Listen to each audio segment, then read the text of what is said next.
The Teen Junction with Cindy Poluta. Empowering teens, one conversation at a time. Hello all and welcome to another episode of the Teen Junction podcast with me, Cindy Poluta. Either you're listening via Spotify or Prime Media Plus, it doesn't really matter. We're just so happy you're here. On a personal note, I must be honest and say that this podcast series, and we've done quite a few episodes so far, and there've been some goodies, has definitely changed the way I look at the way I parent. I see things from different angles, but there's one thing that I simply cannot shake, and it's the homework frustration. It just feels overwhelming. There's so much. I get irritated. Why must I be fighting with my kid at the end of the day to do it? You know, I finished school years and years and years and years ago. Now I feel like I'm sitting through another 12 years. Like when you leave school, you think, that's it, I'm going to leave it there, right? But it's not about me. Apparently, it's about the kids and how we can help them through it. But also just helping them manage that academic stress that comes with doing their homework. You know, you want them to do well, you want them to succeed, but you also don't want to be the homework police. So what is too much? Or are we sitting on these kids too much? And if we don't sit on them enough, like, are they going to fail? Then have I failed as a parent? So these are questions that I'm going to be asking our guests today. And I've reached out to Kashiefa Chetty. She's the Chief Learning Officer at the Learning Studio, which is based in the Western Cape. So I've roped her in to be today's guest. Kashiefa, thank you so much for your time today. Thank you, Cindy. It's such an honor to be here today. Thank you for having me. So before we get into the parenting questions and making it all about me and my parenting the homework style, let me first ask you, what is the Learning Studio and why did you start it? The Learning Studio was born out of a deep need that I saw in children who were not thriving in traditional systems. We create a space where learning is personal, flexible, and meaningful. And I wanted children to feel safe, supported, and seen. I also wanted parents to feel like they weren't alone on this journey either. I noticed a gap in education when I was working full-time and I used to come home and I had to do the homework and the tasks and the orals and the projects. Yeah. And when I left work, I realized there's a lack of support system for parents like me or who were like me. Yeah. And I actually enjoyed doing homework. Whoa. Yes, believe it or not. You're the Quite one person. a nerd. I enjoyed. Yeah, my kids hate it. There's always one that likes homework. A total nerd, because I will be like, no, come, we're making mind maps. We're doing this. And they don't like it at all. So for me, it feels like fun. So then when I realized that there was this gap, there was a lack of support for parents who worked full-time, but they still wanted to help their child academically.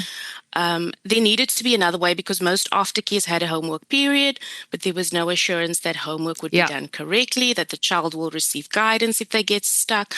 Homework still remained the parents' responsibility. That is where the Learning Studio was born.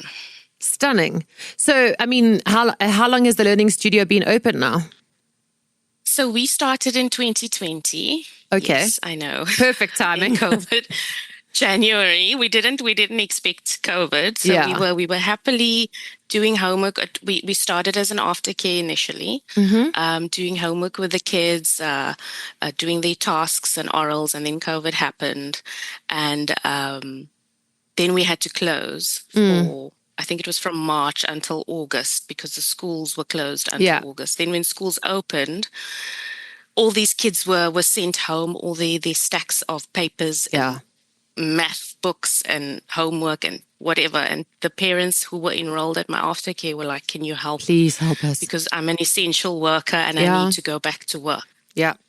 And I was already doing it. I was already doing homework with my kids, or schoolwork basically at that time with my kids, my own 2 children. And I was like, send them, bring them. And then that's how we started. And it just grew from there.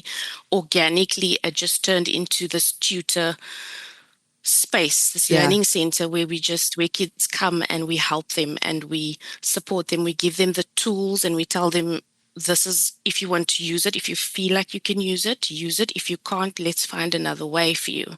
Because every child is unique. And I think that is what a lot of a lot of schools miss in the education system. Every child is the same, and everyone's a little soldier, and we're all going to do the same things. So we try and do things differently. And since then, it's just grown organically. And we are now at the point where we are taking things online, doing online courses, online curriculums that parents can use at home as an extra supplementing schoolwork, or just, if you are homeschooling and you're looking for that extra piece of information or guidance, basically, then we provide that. So, I mean, you're very well placed to be on top of the pulse of what the academic stress is looking like at the moment. And I know every generation, the parents, every generation feels sorry for their kids because they feel like the academic stress is just getting bigger and bigger and bigger. What is academic stress looking like for teenagers today? Academic stress in teens today often looks like anxiety. It looks like avoidance. It looks like perfectionism. It might even be the child that is the straight A student that is doing the homework every day, sitting down and being, the dedicated student. Yeah. They are still academically stressed. They just don't show it. Every child is different. They might shut down completely. Some of them stay up until 2 a.m. trying to perfect a project. Sometimes there's ones that say they don't care, but it's actually their way of protecting themselves from failure. Yeah. We as parents see it in mood swings, procrastination, and even physical symptoms like headaches or exhaustion. The pressure today is multiplied on our kids because there's just so much of everything out there. So many choices, so much information, so many distractions. And this creates something that is called comparisonitis between them and their peers. Is that a real term, comparisonitis? No. Okay. No, it's not. I heard one of my favorite podcasters say it. I like that. Comparisonitis. So it's almost like everybody comparing themselves to everybody, that it becomes like a disease, like a bad thing. Yeah. We also do it. Grown-ups do it as well. Of course. So, I mean, that would be, the comparisonitis would come from a need to be perfect, right? So the perfectionism, and you've touched on perfectionism a few times now, showing up in students. Where does that perfectionism come from? Is it society? Is it home? Where are these kids feeling like they have to be perfect? It often starts at home without us even realizing it. When parents constantly are praising the high marks, or we talk about successes, doing our best, but then we only reward the outcomes. We only reward the report, and not the effort that they actually put in. We don't see that. We just ignore the effort. And the kids, they start to internalize that. I think everything starts at home, starts with the parent's mindset.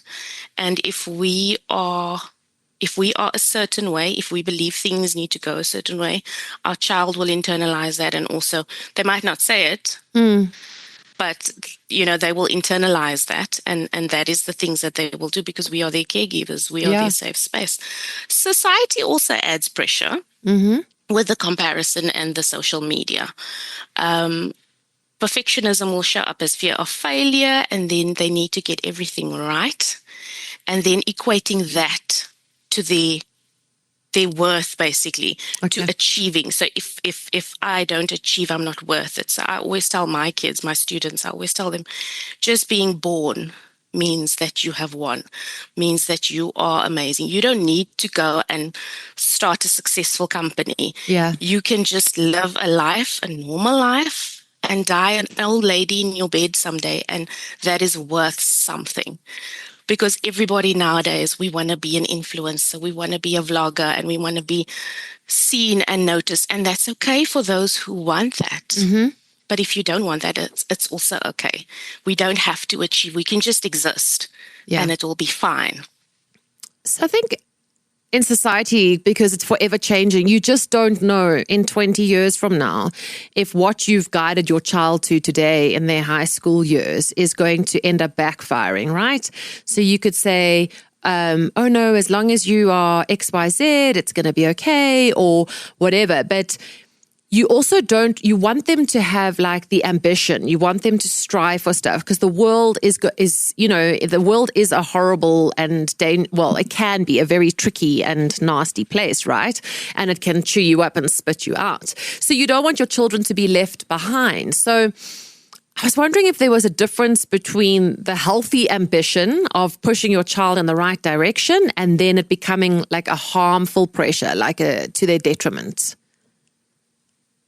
Absolutely. I think that healthy ambition is when a child is working towards goals that they believe in with support and guidance. Mm-hmm.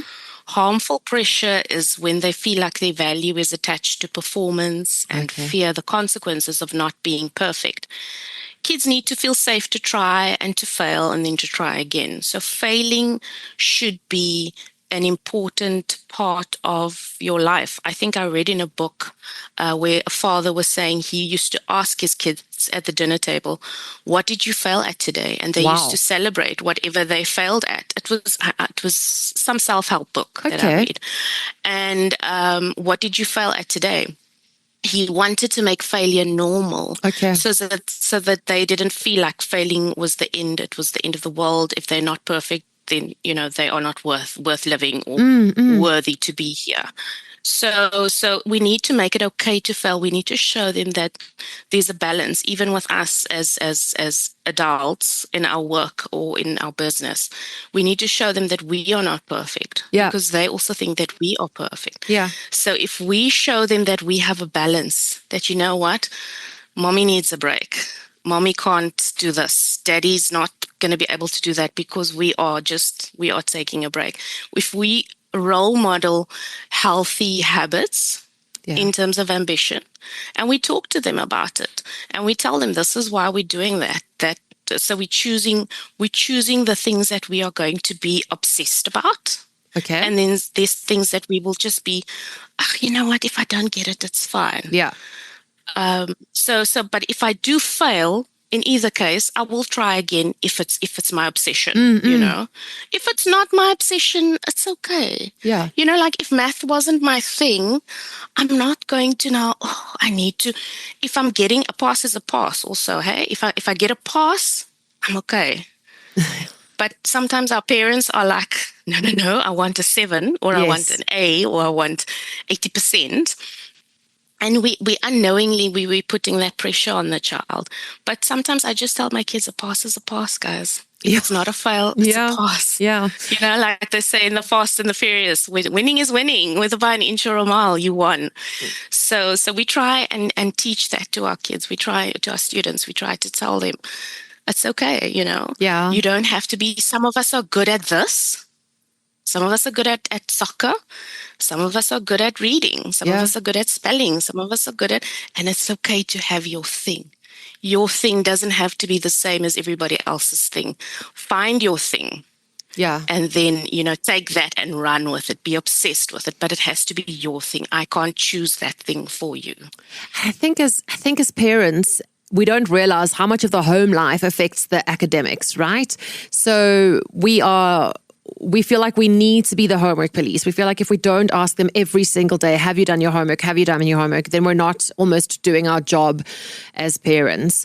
But surely if I nag my child every day about doing their homework, I wonder if it affects like their self-confidence or if it has damaging effects, or perhaps it can actually ruin the relationship between parent and child, right? Yes. If it comes from love, because we want our kids to succeed. Yeah. But it also comes from fear, because we fear that they'll fall behind. We fear that they aren't doing enough, that we aren't doing enough as parents. But constantly checking up on them creates tension, and it often backfires. The goal is, with homework especially, and studying, is to be a guide and not a god. Mm-hmm. So we have to be the ones to give them the tools. Yeah. We have to be the ones to say, this is how you will study. This is how we study math. This is how, and I know parents are not equipped to know all of these things, but there is like, have you tried studying math? There's so much information. Like, we are living in the age of information, and we should make it our duty to go and find out, what is a study method? What are the apps? What are the things that my child can do? Basically, the tools, there's many tools, and the child just has to find whatever works for them. Even if it's just, showing your child a video or a TikTok of a teacher that is, there's this amazing teacher on TikTok. She's blonde. Yes. I think she's grade 11 science. She has the most amazing tips. Now, I will send my kids' TikTok DMs are so full. They're like, Mommy, can you please stop sending me DMs? You and I are the same parents. You were the same person. And I always send her as well. And that's going to bug me. It's going to bug me that I can't think of her name right now. But I know exactly who you're talking about. So people that are coming to this podcast have seen the heading. They're like, homework is a pain. How to help your kid through it? Yes, tick, that's me. So already there's a problem. So then let's start with, how do you create a home environment that supports learning without the stress? Because the reality is, people are getting home from work late. They're fetching their children 5, 6 o'clock from the school gate, still coming home. There's supper to be made. There's bathing. There's whatever it is that needs to be done. Now we must sit down and try and do homework. How do I create that environment in a limited space? We don't have huge space in our homes that we can all have our own private studying center, et cetera, et cetera. How do I then create a home environment that supports learning without the stress? So I would say keep home a safe space by separating your child's worth from their performance. You can also have routines. You can have habits like quiet study time and tech breaks, and then balance them out with things like emotional check-ins, like hugs, meals together, and laughter, maybe even a movie night here or there. Or a games night is something that my family and I try to do sometimes. Sometimes I go into my teen's room and I just sit with her while she's watching TV. And then I give her a long hug, and she hates it. But I do it anyway because I want her to know that she's loved even when she doesn't speak to me or doesn't even want to look at me. Yeah. I want her to feel that. We also have a rule where we say, okay, kids, if the kids are busy with homework or they're busy with studying, no chores. Okay. We don't do chores. Everything, homework trumps everything. Well, if it's exam time. Yeah. I mean, if that must be a total motivator. If I tell my teenager, listen, if you study today and I can see you've put in the work, you won't have to feed the dogs. Jeepers creepers. Maybe actually that's what I should do, Kashiefa. You've just given me a really good idea. Yeah, so even if they are busy reading, if they're busy reading a book, it's like someone's having a meal. We're not disturbing them. Yeah. Let them read their book. No one's asking them anything. Are you reading? Are you studying? Are you one of those things? That is your time. We are not going to ask you for your chores. We are not going to we try also as a family not to go out because we don't want to give them that FOMO, that fear of missing out. Yeah. They can't go with because we are going to a party and they have to study. And so we try and keep invites. We just stay home. Everybody's studying, if one child is studying, we all, it's not always possible. It's a group project. But we try and make it. Yeah. So we all writing exams. And then we also, we sit and we give them the tools. We say, okay, these are mind maps. These are things that you can use. Simple things that we found, that I have found, that help. But I think making the home a safe space is important for them so that they can feel like, my parents have my back. Not, the whole rest of my family is out at a birthday party. Yeah. And I am home and I have to study. It's like solidarity. Everyone's studying. We're all home. We're all here for you. Do you need anything? Can I bring you snacks while you're studying? My husband loves buying snacks. So he's like, oh, she's studying. She's 19 now. So when she was matric last year, no. We need to get her snacks so she can study. So it was like small things like that we do for our own children. Yeah. 1 snack for the child, 3 snacks for me. But I think you touched on something so important there. And I've been thinking about it a lot lately. I've got friends with small children who will keep their children out until 8, 9 o'clock at night and then wonder why they can't wake the child up to go study, to get to school in the morning. And I'm like, You had your child out on a Tuesday night until 9, 10 o'clock, and then you want your child to, because it doesn't necessarily mean they won't wake up Wednesday. They'll wake up Wednesday. They won't. They'll struggle Thursday and Friday, their concentration in class. So I love that boundary of the whole family stays home. Let's try and cut down on as much partying, etc., during exam time. So I guess that also comes down to just time management and self-discipline. And I think it's something that if we don't teach our children, and it's because it's something I wish I had learned a lot more, is self-discipline and time management. And I feel like if somebody had taught me that, it would have helped me as an adult. So, I mean, you've touched on a couple of the tools that you guys have at the Learning Studio, and I'd love you to go into that now. What tools do you have to help, with the focus, the planning, the time management, the self-discipline? So we use simple systems. We basically, for our, no, this is not homework related. This is more for study time and exam time. So if the child is, we give them a study timetable, and amazingly, Miss Angler on TikTok. That's it. Miss Angler on TikTok has a little a tool for creating a study timetable. It's called the 2-3-5-7 method. I use it. Do you use it? That's amazing. I love it. She's changed my life because nobody ever taught me how to do a study timetable for myself. And then I didn't know how to do one for my kids when they ask. So for those that don't know Miss Angler, let me just touch on it very quickly.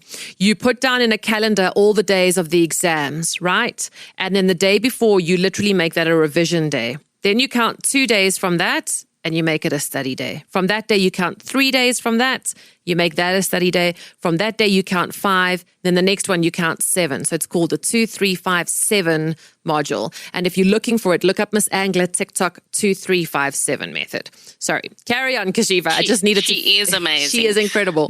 No. That's wonderful. I'm so happy that people are actually using her method. Yes. Because I also didn't know how to create a study timetable for myself. So we use that method. We create the kids' study timetables for them, the study schedule. Then we also plan their day for them. So what we do is we say, okay, what's your wake up time? If you wake up on a weekend at 8 a.m. So from 8 to 9, that's your free time. That's your first free hour. Yep. Then from 9 till 10 is your first study hour. Okay. Then from 10 to 11, it's another free hour. Okay. Then from 11 to 12, it's another study hour. So you do that. You alternate 1 hour on, 1 hour off for the whole day until 8 o'clock, 9 o'clock, whenever your bedtime is. Yeah. And then what happens is that also shows them that, you know what, I can actually study and still wash my hair. I can still study and go out and watch something with my friends. Yeah. Okay, you can't watch a movie because the movie's 2 hours, but it's about balance. But I need to schedule my time so that I know 1 hour on, 1 hour off. Yes. And if I didn't study in my hour, then I need to catch up. So I need to either stay up an hour later, or I need to work in one of my off hours. And we also, in addition to that, and the 2-3-5-7 system, is we will take the so if we get an exam demarcation or a scope from the school that says, okay, for geography page 68 to 98. Yes. Then we say, it's 30 pages of your textbook. So we take those 30 pages and we divide them into the amount of study days on the 2-3-5-7 method. Yeah. And then we say, okay, so you need to study so many pages every day before your exam. Yes. In order to know all your work.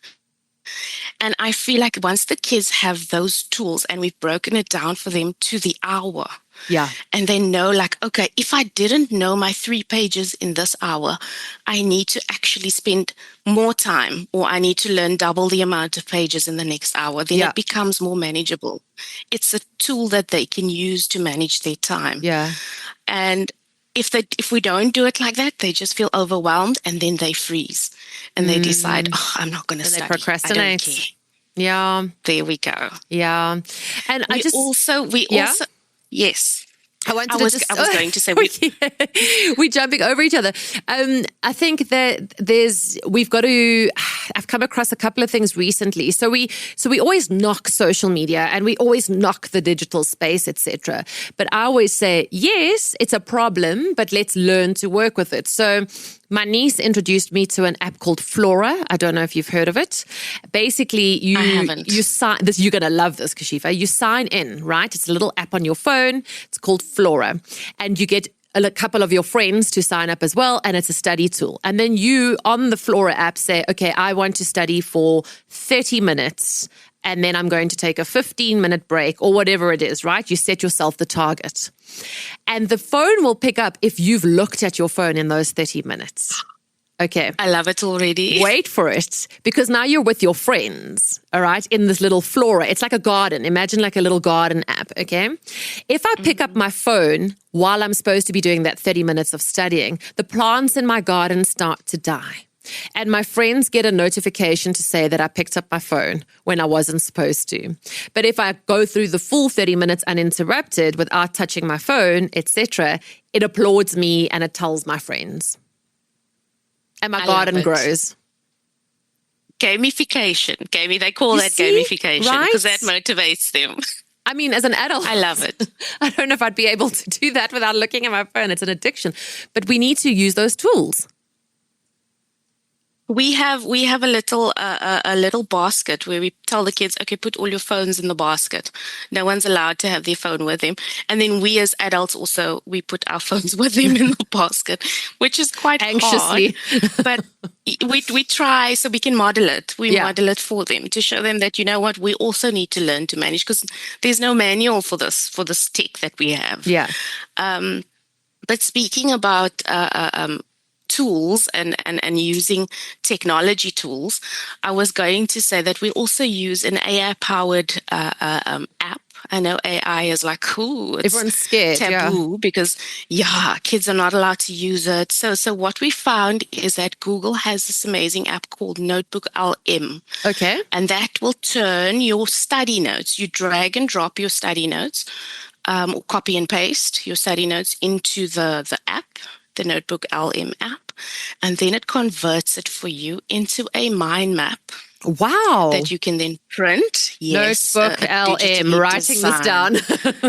Yes, Notebook LM. It's amazing. That's incredible. So I put but wait for it. Okay. Wait for it. And then it also makes it into an audio that sounds like a 2-person podcast. Wow. And then you can download that and you can save it on your phone and listen to it on your earphones or whatever.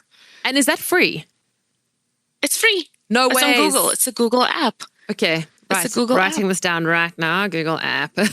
So we've given you Flora, we've given you the 2-3-5-7 method to do the study timetable, and we've given you Notebook LM, which then takes your study notes, converts them to a mind map, and then makes it a podcast. Sure, yes. My job's on the line here. If they can do podcasts from your study notes, what next? So you, very importantly, before we wrap up here, you very importantly touched on, self-worth, making sure that if there's anything that I'm going to take away from today's episode is that I can't base my child or make my child feel like their self-worth is based on their marks, etc. But is there any other mind shift that a parent can do today so that they can help support their child better, or any final message that you would like to give parents about this homework battle that we have? 2 things I would say. Stop labeling them. We have a tendency to label our children, and they become what we say that they are. They are constantly changing. They are growing. They are kids who are growing up in a world where the jobs that they will one day have not even been created yet. It's not even been thought of yet. Mm-hmm. So if we call them lazy, or we say that they're not academic, and then they begin to live up to that. So we should speak possibility over our children. I love that. Because they are still becoming. So whatever they hear us say about them should make them feel like they want to do more. We know our kids, but we are not the be all and the end all about them. They know themselves, and they will know what they become someday. I've also said, it's 3 things. That's fine. I've also said that I always tell my kids, especially when they feel demotivated and things are not going well in terms of the marks and things, I always say, if you take one thing out of school, you leave school with the ability to read, write, and speak well, then you've already won. True. You have won. Don't stress the small stuff. And I'm saying it's small stuff, but it's not actually, because we attach a lot of value to a matric certificate and good marks and getting A's and that type of thing. But we as parents, we must choose our non-negotiables for our child. And then we build the rest with compassion. We build it with structure, and we build it also with grace. The last thing I wanted to say, focus is the new currency. 100%. Yes. Because it's so hard for us to focus. And it's all of us. If people get your attention, all of us grown-ups, all of us. People, all of us.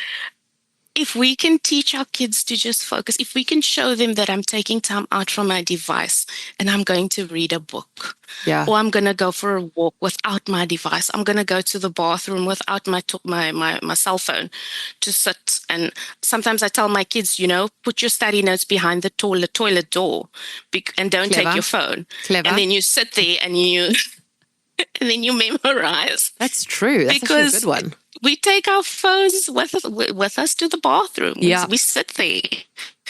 So focus is the new currency. Yeah. So teach them how to focus better. It's different for everybody. Every child's focus is different.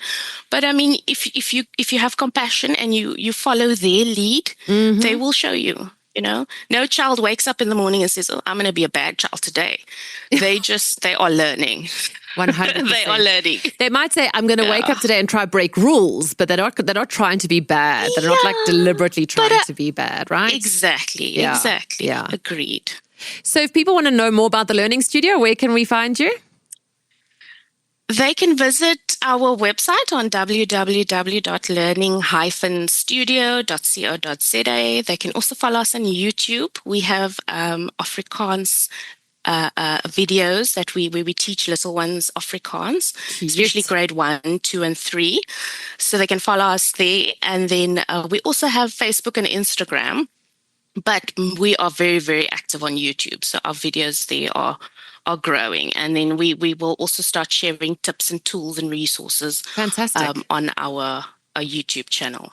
Fantastic. Well, Kashiefa Chetty, thank you so much for today. I really, really, really have appreciated your time, your energy. You have been absolutely insightful with the tools that you've given us. And I'm sure there are a lot of parents who are going to listen back to this podcast twice to go, I just need to catch that bit again.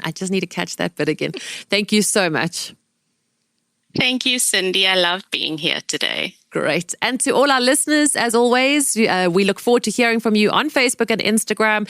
If there's any topics you'd like us to cover, follow us on Facebook and Instagram at The Teen Junction. We love hearing your suggestions. And we hope that today you can just breathe in, breathe out. Try not to be the homework police. Apparently they all turn 18, they all learn to drive, and they all find their way in life. Until next time, take care. PrimeMediaPlus.com. Your connection to what matters most.